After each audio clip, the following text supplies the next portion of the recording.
Hola, ¿cómo estás? Soy José Cosculluela y te doy la bienvenida a un gran episodio de Líderes de Acero. Ya sé que muchos días digo que es un gran episodio y el equipo me dice, oye, siempre dices que es un gran episodio, pero es que hoy tenemos un gran episodio. Un episodio de Líderes de Acero que, como sabéis, es el podcast para quienes respiran estructura metálica. En este espacio, cada semana entrevistamos a los líderes de la industria, a personas bien relevantes en la industria de la estructura metálica. Y el objetivo es que te lleves un aprendizaje, algo curioso o algo que te haga reflexionar.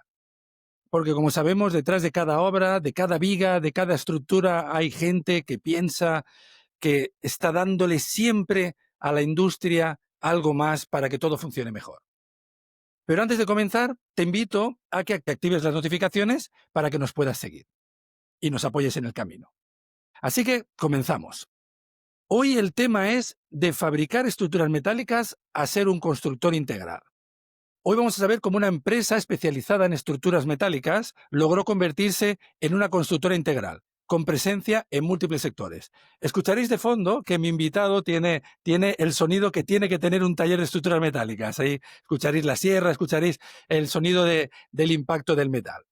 Y para eso cuento hoy con el gusto de recibir a Esteban Proaño, el presidente ejecutivo del Grupo Corporativo Sedemi, empresa líder de construcción en el Ecuador. Sedemi es un gran grupo, es una gran constructora, un gran taller, un destacado taller de estructuras metálicas que opera en 7 unidades de negocio.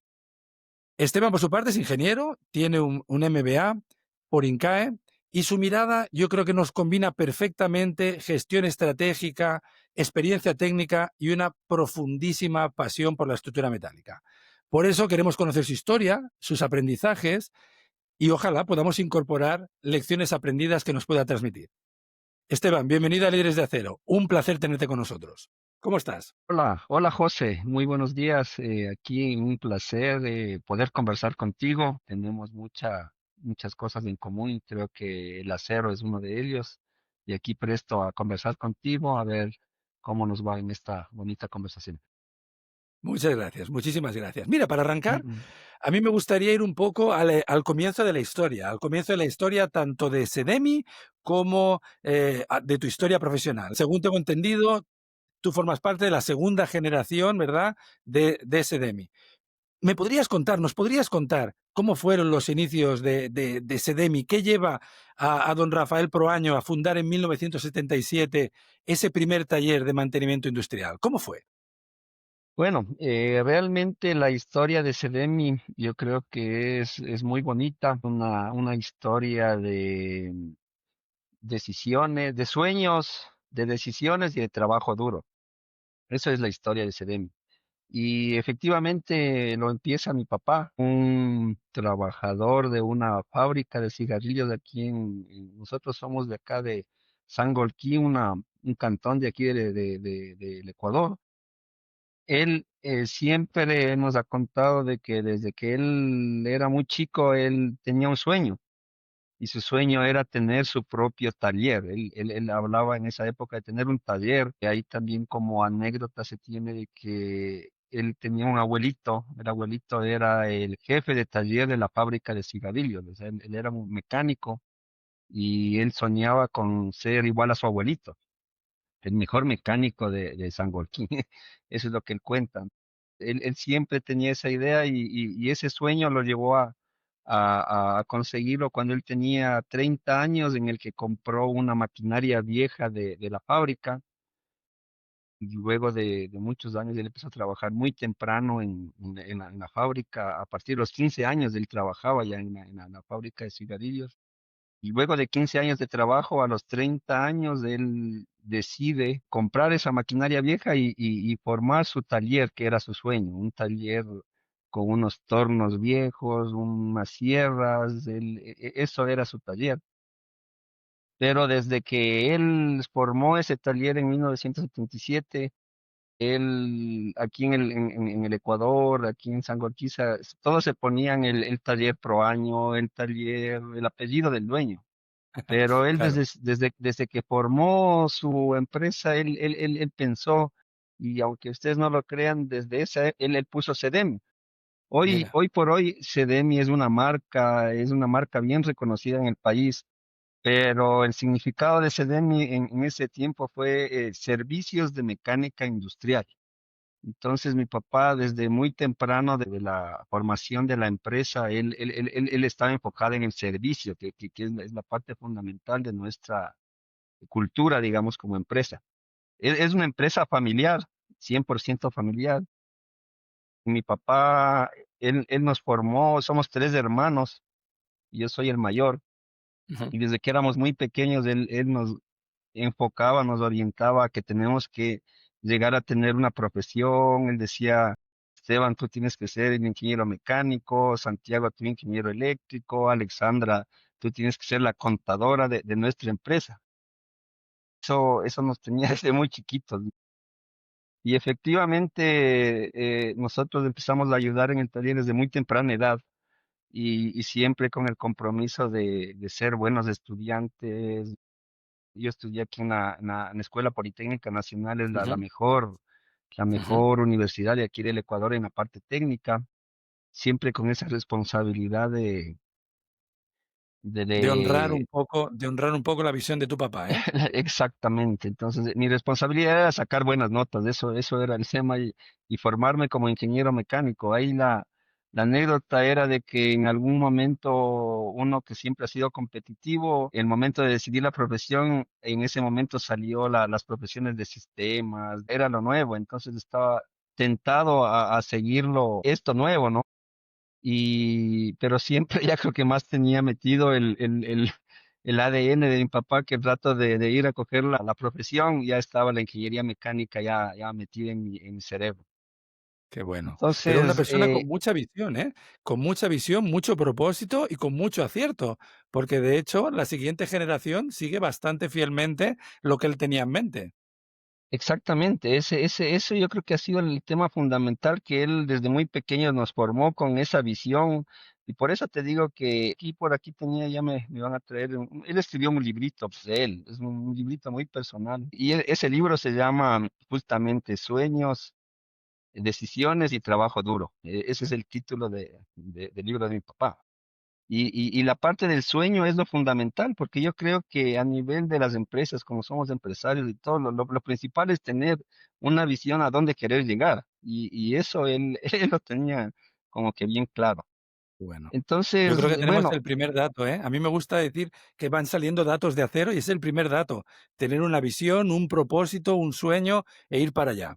exactamente, yo creo que eso es fundamental. Luego, obviamente, él trabajó ahí en el taller, él siempre creció, él daba servicios aquí de mantenimiento a las grandes empresas que había aquí, empresas de textiles, empresas de alimentos que habían aquí por la zona, él daba servicios de mantenimiento y luego obviamente cambia o empieza a cambiar una vez que yo me gradué de ingeniero mecánico, también ahí, y también este es la segunda parte de la historia que es de Ajá, decisiones.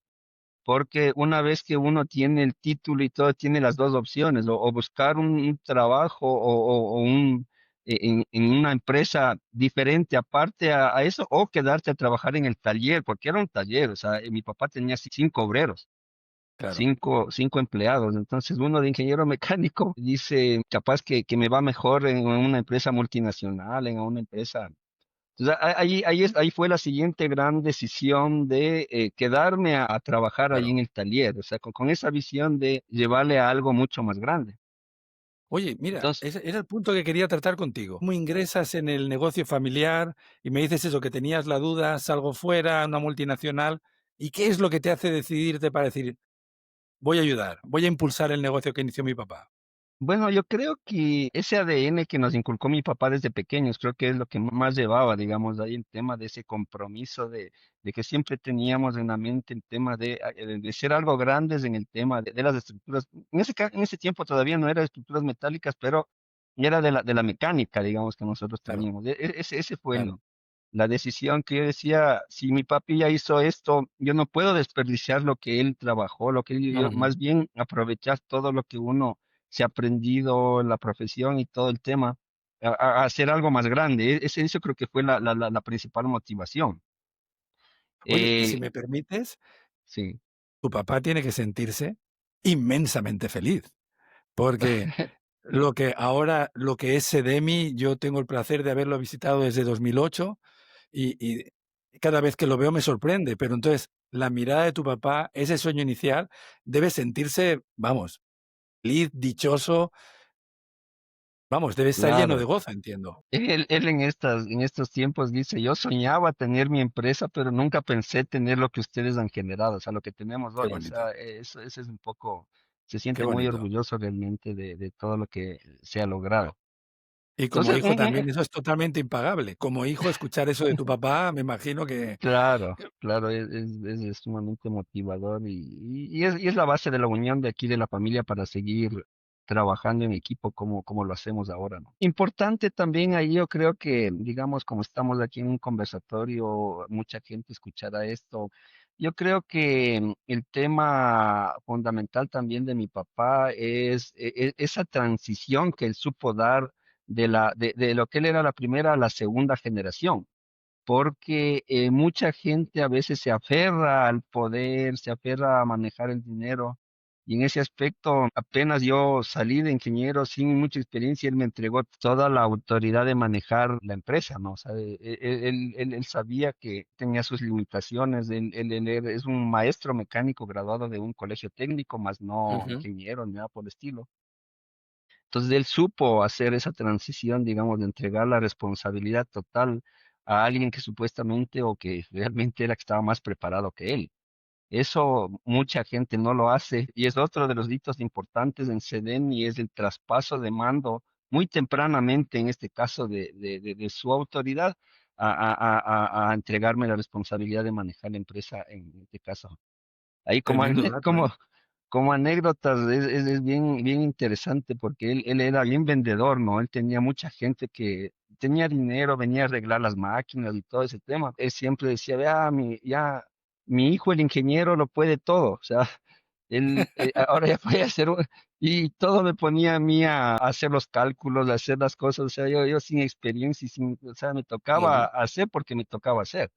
Ujú. Entonces, ese tema también yo creo que fue súper importante el impulso que él daba con la confianza que él tenía en que con la educación y con todo ese tema que se ha logrado, se podía lograr cosas más importantes. Tremendas enseñanzas, ¿eh? Primero el tener el sueño, luego el sabérselo inculcar a la siguiente generación, luego el darle paso también y darle la confianza y la autoridad a la siguiente generación, complementarse, no tratarlo como alguien que me viene a ayudar, sino como alguien que viene a potenciar. Visionario total, visionario total. Eso lo reconocen aquí, toda la gente que le conoce le reconocen ese tema a mi papá. Muy bien. Ya claro, luego una vez que yo ingreso, sí tuve unas pasantías en una empresa aquí de aluminio, que hacía estructuras en aluminio. Tuve un mes de pasantía y ese también creo que les cuento yo en cambio a mis hijos de que hay que ser muy observador, hay que ser muy visionar hacia futuro. Ellos hacían unas estructuras, ellos construyeron, acabaron de construir un coliseo, el más grande, un coliseo cerrado. La cubierta es en aluminio, Okey. una estructura Muy espacial.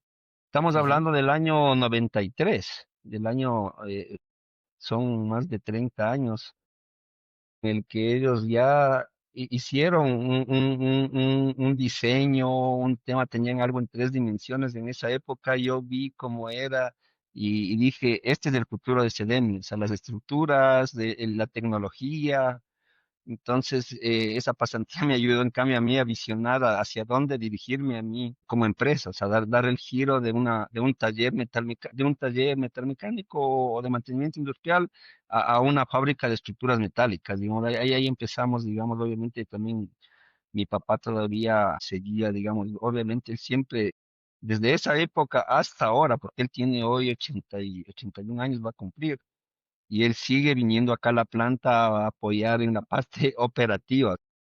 Él es el que las soluciones operativas, él es el que nos sigue enseñando a todos cómo dar soluciones.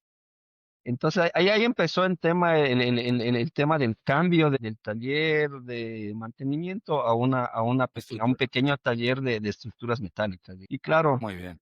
siempre creo que los tiempos ayudan. En esa época Aquí en el Ecuador empezaba el tema de la electrificación de alto Ajá. voltaje. Obviamente todas las estructuras traían de Italia, de Brasil, de Japón para las grandes líneas de transmisión. Entonces ahí también es importante que siempre es importante alianzas, alianzas con gente o con personas que saben más que uno es importante y ahí justamente tuvimos un acierto de asociarnos, de tener el apoyo de personas que trabajaban en la empresa eléctrica de aquí del Ecuador, que era la que generaba el tema de las líneas y cuando hicieron un programa que se llamaba de subtransmisión, alguien Ujú. de ahí dijo, veamos la oportunidad de ya no importar, sino de fabricar aquí en el Ecuador las estructuras para las subestaciones, las torres eléctricas de subtransmisión principalmente. Ahí empezamos con esa fue una de nuestras primeras líneas, es hacer estructuras para el Entiendo. sector eléctrico. Ujú. Y torres también, Entonces, muchas torres y hacíais las también, ¿no? torres, exactamente. Sí, ese fue el primer inicio de hacer las estructuras. Anteriormente, aquí también en el Ecuador, como saben, es un país que es petrolero. La economía del Claro. país depende de la producción del petróleo, entonces siempre ha habido épocas de mucha inversión en el sector petrolero, unas más, otras menos. Justamente también ahí empezamos a dar servicios de fabricar estructuras para las facilidades petroleras. Ahí es cuando inicia, digamos, otra faceta importante de la estrategia de Seleni, que es esta que llamamos la diversificación de los sectores. Ujú, ujú, La diversificación de los sectores, porque hay que entender que en la situación que está el Ecuador es un mercado muy pequeño, ujú, no hay cómo especializarse en algo para atender un solo mercado, sino que ujú, partió la idea de que tenemos que diversificarnos en los diferentes sectores y especializarnos en cada uno de esos sectores. ujú. Entonces, estamos hablando al sector petrolero, empecé a atender en el 96 y ahí ya nació la idea de formar las unidades que llamamos ahora las unidades de negocio que atienden los diferentes sectores de la economía, digamos, en este Claro, caso era el tema claro. eléctrico, luego el sector petrolero, luego vino el boom de las telecomunicaciones, ya los celulares, a construir las estaciones de las radiobases de los celulares, nació la unidad Telecom, posteriormente el tema industrial, atender, digamos, las infraestructuras o las estructuras metálicas que necesitan para los crecimientos de las industrias, luego el tema urbano que llamamos ahí, el tema de infraestructura Construcciones en para altura. Ujú, viviendas, para ujú, viviendas, inmobiliarias, construcciones en ujú. altura. Cada una de esas, hoy por hoy, es una unidad que llamamos aquí en CDM que atiende esos diferentes mercados. Entonces, Oye, si me permites, veo que tú sí, has tenido siempre esa manera de ver una oportunidad, ser visionario, ver con quién puedes unir esfuerzos, que quizá pudiera tener en algunos casos un expertise previo en ese campo y generar una alianza fuerte en la que tú le puedas, en la que podáis crecer juntos, ¿verdad? Sí fue un poco como os fuisteis adentrando en diferentes sectores. exactamente. Esa es de la parte de buscar la especialización con gente especialista en cada uno de los sectores. Es así que el gerente de mi unidad petrolera, él trabajó mucho tiempo en el sector petrolero, tuvo experiencia y lo trajimos acá y él es prácticamente un socio de la empresa que trabaja con nosotros ya prácticamente 25 años ya conmigo. Caramba. En el sector eléctrico algo parecido y así en cada una de las unidades, digamos, ha sido importante traer esa especialización, esa experiencia, traer a que se junte aquí con nuestra manera de hacer negocios. Claro. Mira, hay un tema, aprovecho para aquellos que visiten, que ojalá visiten la página web de Sedemi, que están los hitos, que se ve como los diferentes hitos que Así ha ido es. teniendo la compañía, Ujú. ¿verdad? Y también las unidades de negocio súper bien explicadas. Vosotros habéis tenido crecimientos muy grandes, ahora sois una gran corporación. Antes de pasar al tema central, de cómo habéis pasado también de estructura a constructora, recuerdo que una vez conversábamos que ha habido momentos, puntos de inflexión, obras determinadas que os hicieron cambiar como compañía, ¿verdad? Sí, sí, Recuerdo sí, que me sí, comentabas claro. una en concreto que os había Sí. hecho cambiar Ujú. también el tamaño de la compañía. Exactamente, sí. Bueno, aquí en el Ecuador vivimos una época importante de construcción de infraestructura que empezó a partir del 2006, 2007 más o menos. Y una de las grandes obras que se iba a construir aquí en el Ecuador es el nuevo aeropuerto de Quito. El nuevo aeropuerto de Quito fue construido por un consorcio de una empresa canadiense, ICOM, y una brasileña que es la Andrade Gutiérrez. Ujú, En esa época justamente buscaban el constructor de las estructuras metálicas para el terminal de pasajeros. Eran 1.200 toneladas de... Ahí realmente hicimos un trabajo muy importante en la parte comercial, digamos, de presentación de nuestra propuesta de valor, de convencerles. Siempre yo creo que aquí a veces en los negocios no hay eso, pero yo creo que si hay Dios quien nos ayudó, digamos, a que confíen en nosotros y nos adjudicaron la primera etapa que eran las 1.200 toneladas del edificio de pasajeros. ujú, Un reto realmente muy importante para nosotros. Obviamente, coyunturalmente nosotros ya nos preparamos un poco a partir del 2005 más o menos, en el que veíamos que la construcción aquí en estructuras en el sector petrolero, en el tema este de la infraestructura iba a venir más grande. Ahí hay una anécdota también importante de que nosotros teníamos un taller realmente pequeño, no pasaba de 800 metros cuadrados de construcción. Y ahí hicimos unas cosas muy importantes, cosas grandes y todo. Pero alguna vez hicieron una calificación de empresas para el sector petrolero y vino un ingeniero y nos dijo, vean, ustedes son buenos, han hecho, pero yo no estoy buscando esto, yo estoy buscando un taller grande, una empresa grande. Y ahí es cuando nosotros decidimos invertir y, desde el 2004 al 2006 construimos nuestra planta donde estamos ahora, la primera etapa, que era el primer terreno que compramos ahí de 10.000 metros cuadrados que pensamos que era para toda nuestra vida. Construimos y no fue así. Ahora son ya 9 hectáreas ahí que tenemos ahí de infraestructura de construcción todo caso, eso nos sirvió, digamos, esa visión también de adelantarnos, construimos los galpones más grandes, los puentes de grúas, y todo. Ya no se veía un taller, sino ya se veía como una empresa, como una industria, lo cual sirvió para calificarnos, digamos, justamente con los canadienses, con ellos que ya vieron una área más grande, un espacio con puentes de grúa. Entonces eso nos sirvió y llegaron y nos adjudicaron el nuevo aeropuerto de Quito, la primera fase. Obviamente ahí también el trabajo duro, la ujú, responsabilidad, claro. eh, hicimos un buen trabajo en esa primera fase y ya fue fácil para ellos adjudicarnos todas las estructuras del nuevo aeropuerto. Terminamos haciendo 8.000 toneladas de todos los edificios del aeropuerto de Quito. Entonces, ahí importante también trabajar con estas empresas multinacionales, con países que piensan realmente en positivo. Recibimos una transferencia de conocimientos tremenda de parte de los canadienses, bueno, de los dos, tanto de los brasileños como los canadienses, pero en especial los canadienses. Imagínate que nos llegaron a poner un de esos que ellos llaman Iron Workers, o sea, un viejito que tenía 30, 35, 40 años de experiencia nos pusieron a cargo nuestro de 10 jóvenes míos que contraté nuevitos yo para, y esos son la base de mi empresa ahora, ¿no? Les transfirió todo el conocimiento para la fabricación, para el montaje y todo ese tema. Por eso para mí el proyecto Nuevo Aeropuerto de Quito realmente es un antes y un después de lo que hoy por hoy es EDEN. Muchas de las empresas de los amigos con los que conversamos, siempre hay esa obra, ¿verdad? Esa obra que tiene un antes y un después y que genera, que es una obra que de dificultad en aquel minuto, como dices tú, Ah, vender la confianza, primero vender la confianza, luego viene todo lo que es cumplir y hacer las cosas muy bien, pero primero es vender la confianza y que vean que se es capaz. Y a partir de ahí, pues después de mucho esfuerzo, ¿verdad? Uno ya pasa al siguiente nivel.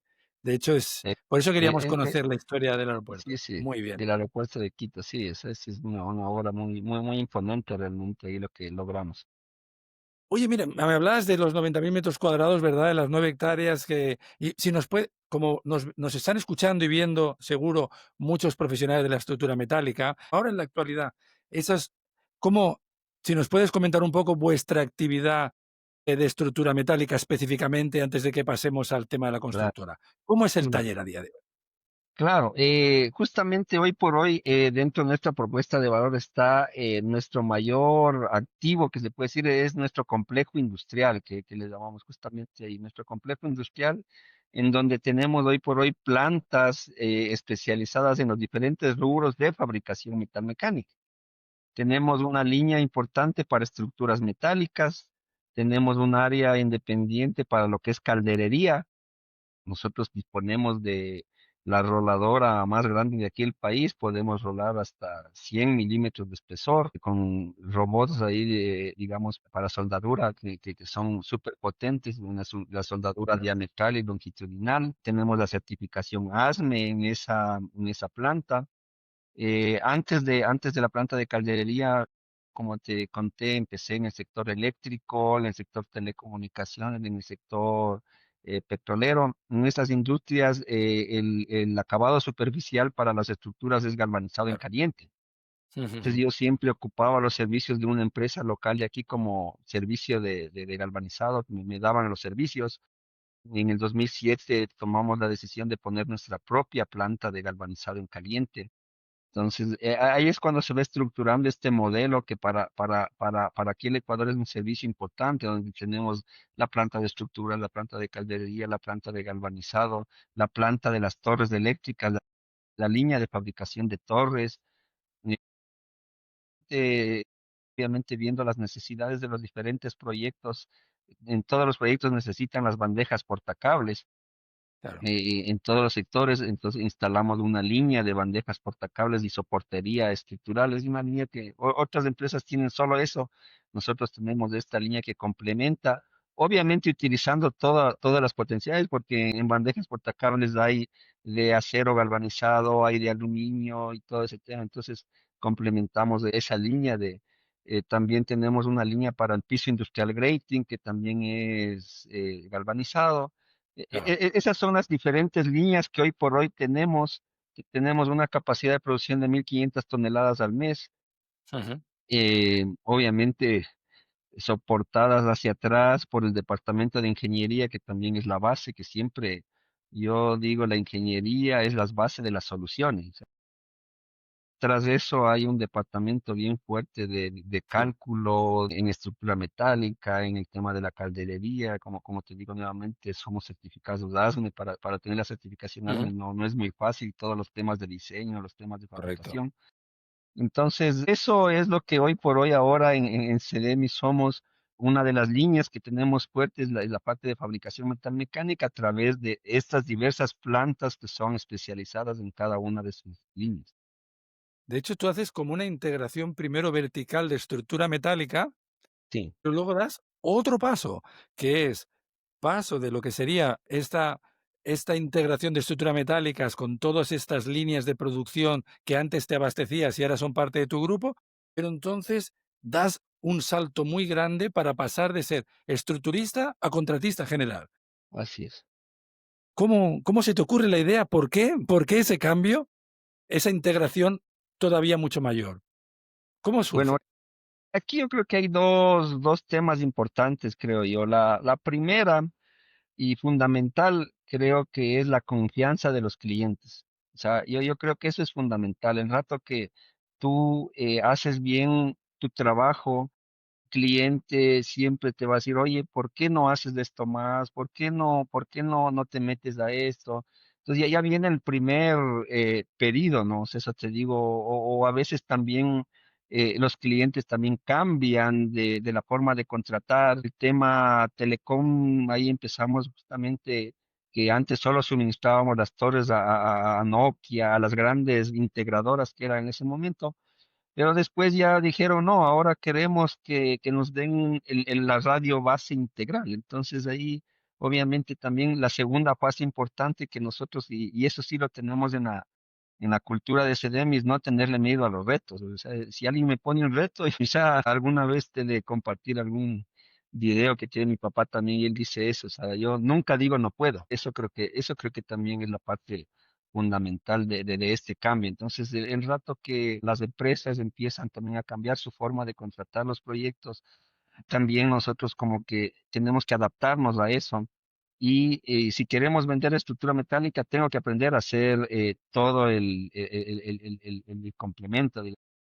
Anteriormente le llamábamos la obra asociada, porque siempre Ujú. la estructura era un mayor Claro, porcentaje. claro. O sea, así es como empezamos, digamos, estamos ya metiéndonos en obras civiles, la parte eléctrica. Y eso también tuvo un proceso porque las primeras áreas en donde nos convertimos en integrales fue en telecom, posteriormente fue en el área eléctrica, en el área eléctrica también ahí es importante que alguna vez alguna entidad pública sacó un concurso que decía solicito empresas especialistas en cruces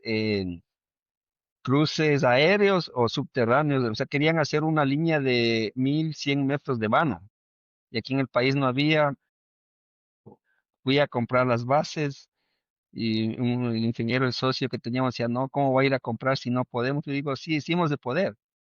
Terminamos haciendo ese cruce, ahí ya no era solo las torres, sino era el tendido eléctrico, era la compra de los cables y todo el tema. Ese fue el inicio, en cambio, de ser la constructora que hoy por hoy somos la más importante aquí en el Ecuador, de construcción de sistemas de transmisión eléctrica, desde subestaciones hasta líneas digamos, con líneas de transmisión. Somos la única empresa aquí en el país que tenemos experiencia en sistemas de 500.000 voltios. Entonces ahí posteriormente nos tocó formar otra empresa que se llama Cedemi Construcciones de Electromecánicas, que es la especialista en la construcción de los sistemas de transmisión, en la que asimismo la base fundamental de un EPC, en este caso de líneas de transmisión, es la ingeniería. Tenemos los equipos para la obra civil, para el tendido, todo lo que son los pullers, los frenos, las poleas y todo el tema. Entonces eso es que empezó ese cambio en estas unidades donde era como un poco más natural. Sin embargo, el tema de la pandemia, que creo que fue un hito muy crítico para muchas empresas en el tema de la construcción. Claro, Ahí es cuando nos pusimos a hacer una planeación estratégica, un pensar, y ahí es cuando oficialmente decidimos que Sedemi va a pasar de ser una fábrica de estructuras a una constructora con una gran planta de construcción metalmecánica, porque saber o dejar, digamos, nuestras raíces, eso va a ser imposible porque claro, es nuestra mayor fuerza, y sabemos que el claro, tema de las grandes obras hoy por hoy están hechas de acero. Entonces, sin embargo, necesitamos hacer el proyecto completo, que hoy por hoy en claro, cambio estamos en esa línea de hacer EPCs en cada una de nuestras unidades. claro. Si me permites, entonces sería como muchos de los cambios te vienen sugeridos, entre comillas, impuestos por tu Ajá. propio cliente fidelizado. Tu cliente quiere hacer más cosas y te empieza a pedir que hagas cosas más grandes, más difíciles, seguramente incluso con plazos más cortos, cada vez te vas y tú vas creciendo con él, ¿no? Él tiene nuevas necesidades y tú te vas adaptando para darle esas necesidades de servicio a ese cliente que tiene nuevas necesidades. Y ahí va evolucionando tu empresa con relación a la necesidad del cliente. Sí, José, justamente yo creo que en el mundo empresarial el estar atento a las necesidades del cliente a los cambios de cómo contrata, qué necesita en estos momentos, es muy importante. O sea, en muchas de las industrias en tiempos anteriores sacaban los proyectos separados, o sea, contrataban la ingeniería por un lado, la obra civil por otro lado, la estructura, los acabados. Hoy por hoy siempre los clientes están diciendo, ya no quiero ver mucho contratista, quiero verme solo con uno solo. Claro, claro. Entonces, es un tema de una necesidad que el cliente la tiene, y uno tiene que ver la manera de cómo atender esa necesidad. Entonces, estar atento a las necesidades de los clientes creo que también es un tema súper importante. Tremendo dato, tremendo dato. Oye, ¿y puede ser que en algunos casos, algunos que eran tus clientes constructoras se hayan convertido ahora en tu competencia? O a lo mejor en tu competencia para algunas obras, pero también clientes tuyos. ¿Cómo llevas tú eso de que un anterior cliente seas ahora competencia? ¿Se te ha dado? Claro, o sea, realmente eso es un análisis que lo tuvimos y se veía, digamos, la posibilidad de que ciertos clientes nuestros que eran constructoras iban a verlo, digamos, como una competencia. En algunos sectores se nos ha dado, pero realmente nosotros vemos siempre el tema de que cada unidad mía independiente tiene que ofrecer una propuesta de valor, Ok, tiene que ofrecer una propuesta de valor. Yo te digo, hay unas unidades más marcadas que en otras. Pero te digo, por ejemplo, en el sector eléctrico, definitivamente yo en mi constructora no puedo ganar todos los procesos de construcción. Siempre hay empresas que una gana un proceso, otra gana otro. Somos competencias como constructora, pero en el tema de la provisión de las estructuras, de la provisión de las bandejas, trabajamos muy bien con la competencia porque les generamos valor, les damos el diseño, les optimizamos los tiempos, les damos buenos precios. Entonces, somos socios. El gerente de la constructora es competencia, pero el claro. gerente del que vende estructuras metálicas es un socio estratégico de la otra constructora. Entonces, yo creo que en este mundo las empresas van por alguien que les genere valor. El secreto, en forma general, está saber generar valor a cualquiera que sea un cliente externo o una constructora que puede ser nuestra competencia. Sí ha habido algunas otras empresas que nos han tomado, digamos, como competencia y claro, ahí sí ya no se puede hacer mucho. En la mayor parte de estos casos, más bien yo creo que con el modelo que tenemos de generar valor, seguimos vendiendo sin problema la parte de Bueno, estructura metálica. bueno, es buscar cómo puedes ayudar incluso a la competencia en un proyecto Eh, que eh, no es tuyo, pero es de la competencia, vamos a darle valor y seguimos creciendo juntos, ¿no? Es una mirada brillante, yo creo brillante. que eso es bien importante, es generar ese valor que todas las empresas necesitan. Oye, y también tú tienes que cambiar muchas cosas en tu organización. Tiene que entrar también talento especializado, nuevo talento.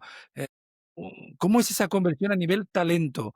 ¿Cómo te rearmas de otros profesionales? ¿Cómo generas esas nuevas unidades de negocio? ¿Cómo buscas el talento? ¿Cómo armas todo? Porque es fácil decir, no, vi la necesidad, la creo, sí, Mm, pero ese es un sí, resumen sí. muy sencillo de 15 segundos, pero hay una planificación estratégica, buscar un talento, empoderarlo también, que lidere esa división. ¿Cómo lo has hecho?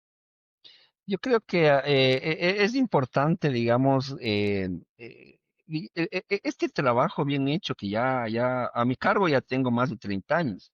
Mi papá, sus experiencias anteriores. Entonces, yo creo que hoy por hoy, Sedemi es un ecosistema de hacer negocios. O sea, acá Sedemi vienen talentos, o sea, acá llegan las oportunidades Sedemi puede hacer esto, yo soy experto en tal cosa, aquí está mi currículum. O sea, es importante el tema también, ese tema que ya no nos llegan, digamos, a nosotros muchas personas que quieren unirse a lo que llamamos el modelo Sedemi. Qué Entonces, bueno. ahí es importante que también, obviamente, a nosotros nos toca aquí, mi hermana y Alexandra, ella maneja ahorita todo el área administrativa, todo el área de talento humano. Hemos desarrollado, obviamente, sistemas para evaluar, para conocer a las personas, no solo a través de entrevistas, sino a través de unas pruebas, de unas cuestiones. Entonces, yo creo que el tema del talento es lo más importante, creo, en una empresa, porque sin personas comprometidas no somos nadie. O sea, hoy por hoy acá en Sedemi somos ya 800 personas directas y en obras llevamos a tener hasta 1500 personas. Entonces, la gestión del talento es uno de los rubros más importantes que tenemos como reto, Claro, digamos, de hacerlo bien. claro. Entonces, eso sí, o sea, eso te digo a veces, sí oír de que es a través de las necesidades y todo, pero tras de eso hay una estructura muy bien organizada, porque nosotros para poder hacer lo que hacemos, tenemos una estrategia y una estructura atrás bien organizada a través de las unidades que son especializadas técnicas, pero al lado tenemos un corporativo bien fuerte con un área de talento humano, un área de finanzas, un área de sistemas, Claro, el área de compras. Es un sistema realmente que se ha ido desarrollando a través de estos años y se ha ido mejorando, porque otra de las cosas importantes de nuestra cultura y que son nuestros valores, ya te he ido Ajá, un poco relatando algunos. sí, Uno de esos también es el tema de la innovación. ujú, Entonces es cada vez ir buscando la mejor forma de hacer las cosas. Innovación no es solo generar productos nuevos o cosas, sino innovación es cómo hago diferente, cómo mejoro nuestros procesos. Y en ujú. ese aspecto también es un tema que lo tenemos muy desarrollado aquí al interior de la empresa. Qué bueno, ¿no? Espectacular. Es que, claro, son muchas unidades nuevas y ya muchos equipos, equipos que se tienen que autogestionar y tienen que reportar, 800 personas llegando a 1500. Tiene que haber ahí un entramado muy grande, mucha estrategia de cómo va a ser el reporting, cómo es la accountability, cómo Exacto. medimos si lo estamos haciendo bien, qué definimos como éxito, cómo es este proceso, cómo lo mejoro. Hay un tremendo trabajo detrás, seguro. Te quería preguntar específicamente del Ecuador, porque muchas de las personas que nos vean o nos escuchen quizá no hayan tenido la suerte de haber visitado el Ecuador. Y me gustaría, pues, hay una sección que hacemos siempre que le llamamos Presente y Futuro del Acero, que damos un pequeño recorrido en cómo es la industria del país de nuestro invitado. Y entonces te quería preguntar, ¿cómo ves tú el sector del acero en este minuto en el Ecuador? Yo realmente veo que el uso del acero aquí como elemento estructural y en muchos aspectos es muy desarrollado aquí en el Ecuador. O sea, yo más bien me admiro muchas veces. Hay muchas empresas dedicadas al tema del acero en diferentes líneas, ¿no? Por eso es lo que nos toca a nosotros evolucionar. Hay empresas que producen ahora perfiles, ahora las empresas aquí grandes que son proveedoras de acero ya producen aquí en el Ecuador perfiles cuadrados hasta los 150 milímetros, que ya son, o sea, valor agregado directamente de eso. Entonces, es porque hay un consumo alto aquí de acero en la parte estructural. Ujú. Entonces, eso en cambio a empresas que somos constructoras como tal nos obliga también a evolucionar en el tema. Ya no puedo ser el simple constructor de estructuras, sino con el tema justo de diseño, con el tema de integral para diferenciarme, digamos. Entonces, yo digo, aquí en el Ecuador, yo creo que hay un alto nivel en ingeniería, hay un alto nivel en, en capacidad de producción, de estructura metálica, de fabricación metalmecánica que, que justamente ha permitido que sigamos en ese crecimiento aquí del uso del acero ahora, en la construcción en general. Y un tema que me llamó mucho la atención, porque, por ejemplo, en mi país, en España, se construye mayoritariamente en hormigón, lo que es el tema más residencial, habitacional, etcétera. Vosotros tenéis lo que se llama sedemi-urbano, si recuerdo bien, que es Sí, precisamente el construir en acero en la ciudad. Y es una división potente. O sea, eso demuestra también que también se hace ese tipo de construcciones en el Ecuador. Si me puedes explicar un poquito más esa parte de sedemi-urbano. claro. Bueno, es una de las unidades que está diseñada para atender las necesidades de las ciudades. Y en las ciudades que tenemos de edificación de vivienda, edificación comercial, de universidades, de hospitales, justamente. Y en ese sentido, eso te digo, como te mencionaba anteriormente, aquí las últimas construcciones que han sido estatales, de hospital, de todo, todo está diseñado en acero. Todo en acero, eso me llama la atención. Ujú. Sí, sí, está diseñado en acero. Eso, digamos, a través de las normas, digamos, de la contratación pública, digamos, la mayor parte, ahí sí es un alto porcentaje de las edificaciones están diseñadas con estructura de acero.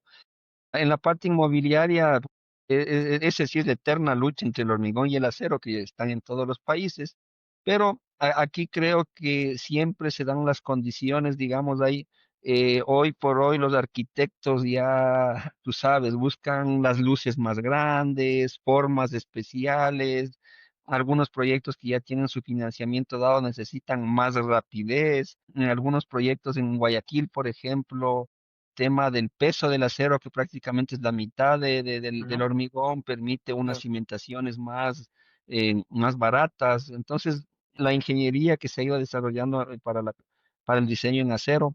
Entonces, justamente hay un alto porcentaje de edificación en altura que aquí en el Ecuador se construye. Creo que la base fundamental de ese crecimiento ha sido un buen tema de diseño. Digamos, aquí Okey. hemos desarrollado, o se han desarrollado bastantes ingenieros que tienen un buen nivel de cálculo y con la interacción nuestra como constructores que hay que volverle, porque el diseño no es teórico, hay muchos diseñadores que son teóricos, el diseño tiene que ir soportado por la constructibilidad que se llama, o sea, Claro, hay claro. que diseñar en función de las capacidades que tenemos como empresa, digamos, con nuestras capacidades productivas. Entonces, ese mix, yo creo que muchos de los proyectos hemos podido, en algunos incluso cambiar proyectos que estaban diseñados en hormigón a que sean construidos en acero. Es un Sí. anhelo en todos los países de la industria del acero, cómo ganar cuota de mercado. ¿Cómo vosotros lo habéis conseguido? Me dices, con muy buenos ingenieros, pero me imagino que también tenéis una parte de divulgación, de convencer a la propiedad. ¿Cómo habéis conseguido? Porque está claro que es una historia de éxito. En el Ecuador se construye mucho en acero. ¿Qué se debiera hacer, bajo tu punto de vista, en otros países? ¿Qué debiera hacer el sector del acero para conseguir ganar cuota de mercado? ¿Qué te pareciera a ti? Bueno, yo creo que la mejor forma de convencer al cliente es demostrar las cosas que has hecho. O sea, que eso creo que ha ayudado bastante, digamos, en temas, como dices, si te entras a la página web de CDMI, se han hecho cosas muy importantes. Entonces, dime qué has hecho y te diré quién eres, dice el viejo. Y entonces, yo creo que eso es fundamental.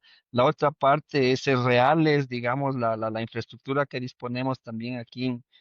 Nuestra planta también no es un galpón normal, tú has visto, tiene su arquitectura, ver la cultura aquí de la gente. Entonces, esa parte de traer acá a los clientes a ver, digamos, cómo opera, cómo se diseñan, cómo se fabrican sus estructuras, la tecnología que disponemos para la fabricación. Entonces, yo creo que eso es parte fundamental, digamos, de generar esa confianza a los clientes.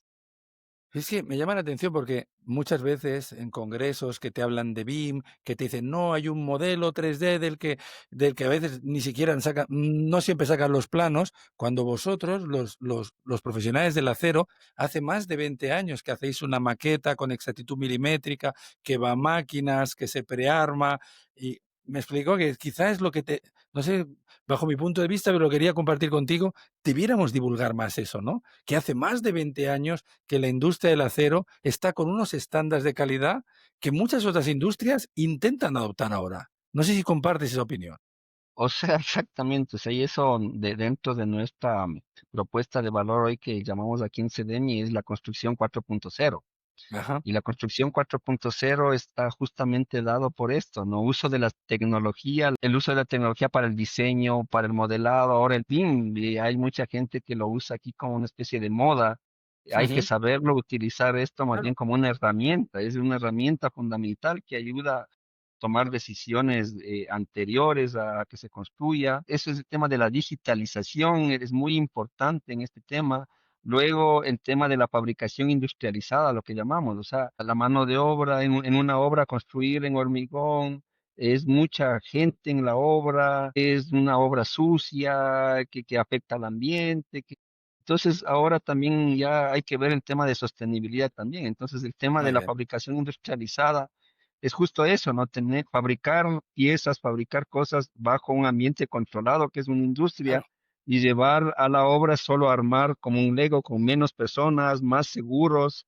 Entonces, yo creo que esa parte hay que divulgarla. Nosotros yo creo que hacemos un buen trabajo en ese aspecto, digamos, de Sin duda. marketing con este concepto de construcción 4.0, un tema de cómo es la gestión de proyectos integrada de principio a fin, que Ujú. el cliente pueda ver los datos de su avance de la obra, imágenes, en datos. Entonces, yo creo que eso justamente ayuda para que este tema del uso del acero o del uso en este caso ya de fabricación industrializada se siga incrementando en nuestros países. Tremendo el dato, te lo agradezco mucho porque creo que es viniendo de ti el poder explicar cómo lo que lleváis haciendo durante 20 años en la industria del acero, lo que hacen los amigos en la industria del acero. Muchas veces yo creo que tenemos que dar valor a lo que llevamos haciendo durante 20 años, que no es una moda pasajera, no, es que la estructura metálica hace 20 años que utiliza esta actitud milimétrica, modelo a máquina, montaje, armarlo, como dices tú, en un ambiente controlado, y creo que tenemos que darle todos mucho énfasis. Así que tremendo el dato y te agradezco mucho. Hay una sección que nosotros llamamos Pasa la Viga, y en esa sección te voy a pedir un favor. Y es que me digas tú, aquí, ¿qué invitado me sugieres que traiga al podcast? Yo voy a hacer un poquito, voy a pecar un poco de humildad, pero Venga. si quieres, conmigo has hablado de la parte estratégica, de la parte general, digamos, del tema de nuestro modelo y todo ese tema. Ujú. Como tu programa es Líderes de Acero, si quieres hablar de acero, de cosas específicas y todo, yo sí te recomiendo a mi hermano Santiago, porque él es una Biblia, digamos, en ese tema que te puede ayudar mucho, digamos, ya yendo específicamente al tema del acero. O Muy sea, bien, eso muy yo bien. creo que Genial, eso es lo que... lo tenemos en la lista como futuro invitado. Oye, y ahora te voy a hacer otra pregunta más. Dime una pregunta que le tengo que hacer a tu hermano. ¿Qué le pregunto a tu hermano? Dime, ¿qué quieres que le pregunte a tu hermano? Vamos a ponerlo un poco en dificultad. ¿Qué le preguntamos? ¿Cuáles son sus futuros retos, ya no solo como gerente de planta, sino como gerente de la unidad Soluciones de Acero de SEDEM? Muy Eso bien, sería... muy bien, muy bien. Ujú, Oye, y te quería preguntar, yo sé que está también ya la tercera generación de Sedemi así, empujando fuerte, que así es. están ya. ¿Cómo es? ¿Cómo está siendo esa incorporación de esa tercera generación que viene a ayudar también con nuevas habilidades, me imagino?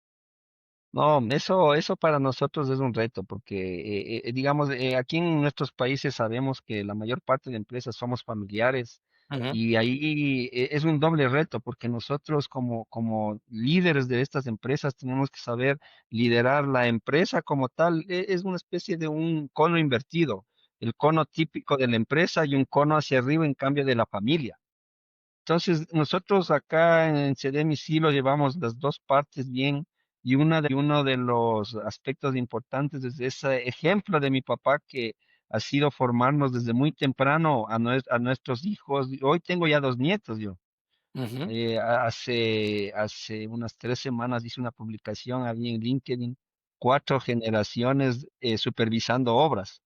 Nosotros Qué salimos de buena. un fin de semana de paseo a visitar obras y mis nietos estaban ya montados en el puente, viendo de lo que se trata, todo ese tema. O sea, yo digo, es desde esas edades en Qué las que bueno, hay que involucrarles en lo que hace la familia. qué Entonces, bueno. eso lo hemos hecho con nuestros hijos. Un tema importante también que, como te contaba mi papá, él no tuvo la oportunidad de graduarse de Ujú, ingeniero. Nosotros, la ujú, segunda generación, ya nos graduamos de profesionales. Nuestra tercera generación, todos hasta ahora han estudiado en el extranjero, son cien por ujú, ciento bilingües y con ujú. especializaciones ya mejores que la que recibimos nosotros. Viene en parte eso, ¿no? Ver la cultura, participar en la empresa y mostrar desde lo que se hace en campo hasta lo que se hace en planta y la formación más especializada y luego irles involucrando en las diferentes fases del negocio, porque no Claro, todos están hechos para ser ingenieros. Hay mi sobrina, ella es financiera, ella es claro. la futura que hoy el tema de la tesorería maneja mi cuñado.